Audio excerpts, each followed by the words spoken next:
काम की तलाश में इधर उधर धक्के खाने के बाद निराश होकर जब घर वापस लौटने लगा तो पीछे से आवाज आई, ए भाई, यहां कोई मजदूर मिलेगा क्या? उसने पीछे मुड़कर देखा तो पाया कि एक झुकी हुई कमर वाला बूढ़ा 3 गठरिया उठाए हुए खड़ा है। उसने कहा, हाँ हाँ, बोलो बोलो, क्या काम है? मैं ही मजदूरी कर लूंगा। मुझे रामगढ़ जाना है, 2 गठरिया मैं उठा लूंगा, पर मेरी यह तीसरी गठरी भारी है। इस गठरी को तुम रामगढ़ पहुंचा दो, मैं तुम्हें 2 रुपया दूंगा। बोलो, काम मंजूर है? ठीक है, चलो, आप बुजुर्ग हैं, आपकी इतनी मदद करना तो यूं भी मैं अपना फर्ज समझता हूं। इतना कहते हुए गठरी उठाकर अपने सिर पर रख ली, किंतु गठरी रखते ही उसे इसके भारीपन का एहसास हुआ। उसने बूढ़े से कहा, यह गठरी तो काफी भारी लगती है। हाँ, इसमें 1-1 रुपये के सिक्के हैं। बूढ़े ने लगभग फुसफुसाते हुए कहा। उसने सुना तो सोचा, होंगे, मुझे क्या, मुझे तो अपनी मजदूरी से मतलब है। ये सिक्के भला कितने दिन चलेंगे? तभी उसने देखा कि बूढ़ा उस पर नजर रखे हुए। उसने सोचा कि ये बूढ़ा जरूर ये सोच रहा होगा, कहीं ये भाग तो नहीं जाएगा। पर मैं तो ऐसी बेईमानी और चोरी करने में विश्वास नहीं करता। मैं सिक्कों के लालच में फंसकर किसी के साथ बेईमानी नहीं करूंगा। चलते चलते आगे एक नदी आ गई। वह तो नदी पार करने के लिए झट से पानी में उतर गया, पर बूढ़ा नदी के किनारे खड़ा रहा। उसने बूढ़े की ओर देखते हुए पूछा, क्या हुआ? आखिर रुक क्यों गए?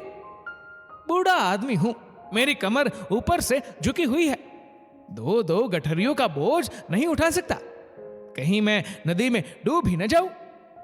तुम 1 गठरी और उठा लो, मजदूरी की चिंता ना करना, मैं तुम्हें 1 रुपया और दे दूंगा। ठीक है, लाओ, पर इसे लेकर कहीं तुम भाग तो नहीं जाओगे? क्यों भला, मैं क्यों भागने लगा? भाई, आजकल किसी का क्या भरोसा, फिर इसमें चांदी के सिक्के जो है। मैं आपको ऐसा चोर बेईमान दिखता हूं क्या?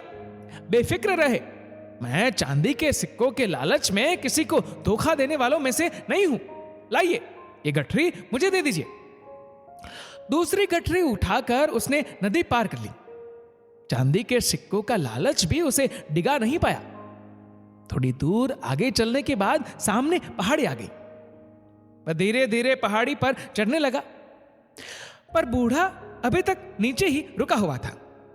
उसने कहा, आइए ना, फिर से रुक क्यों गए?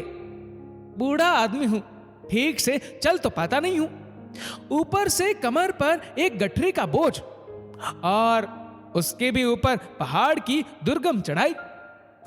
तो लाइए, ये गठरी भी मुझे दे दीजिए और मजदूरी भी मत देना। पर कैसे दे दूं? इसमें तो सोने के सिक्के हैं, और अगर तुम इन्हें लेकर भाग गए तो मैं बूढ़ा तुम्हारे पीछे भाग भी नहीं पाऊंगा।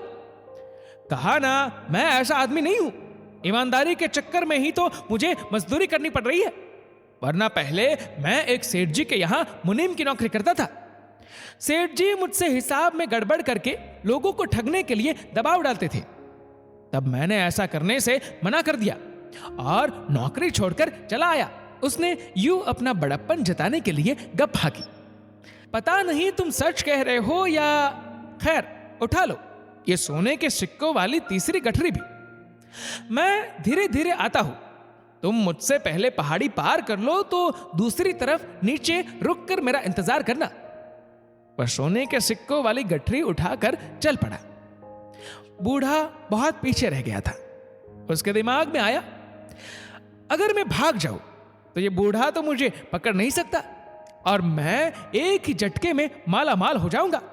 मेरी पत्नी जो मुझे रोज कोसती रहती है, कितना खुश हो जाएगी। इतनी आसानी से मिलने वाली दौलत ठुकराना भी बेवकूफी है।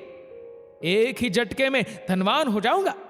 पैसा होगा तो इज्जत, ऐश और आराम सब कुछ मिलेगा मुझे। उसके दिल में लालच आ गया और बिना पीछे देखे भाग खड़ा हुआ। 3-3 भारी गठरियों का बोझ उठाए भागते भागते उसकी सांस फूल गई।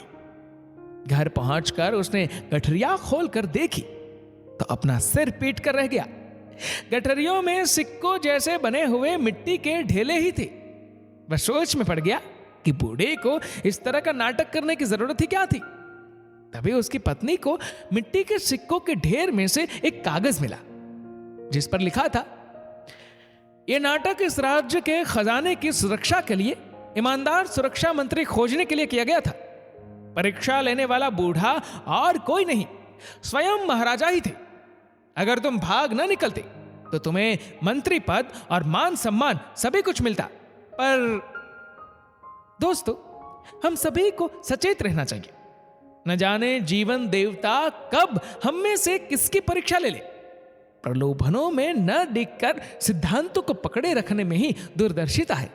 इस वीडियो को लेकर आप सब लोगों की क्या राय है, नीचे कमेंट करके बताइएगा जरूर। और अगर आपको ये वीडियो अच्छा लगा हो तो इस वीडियो को लाइक करेगा, ज्यादा से ज्यादा लोगों तक शेयर करेगा।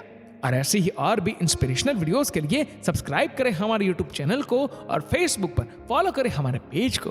धन्यवाद।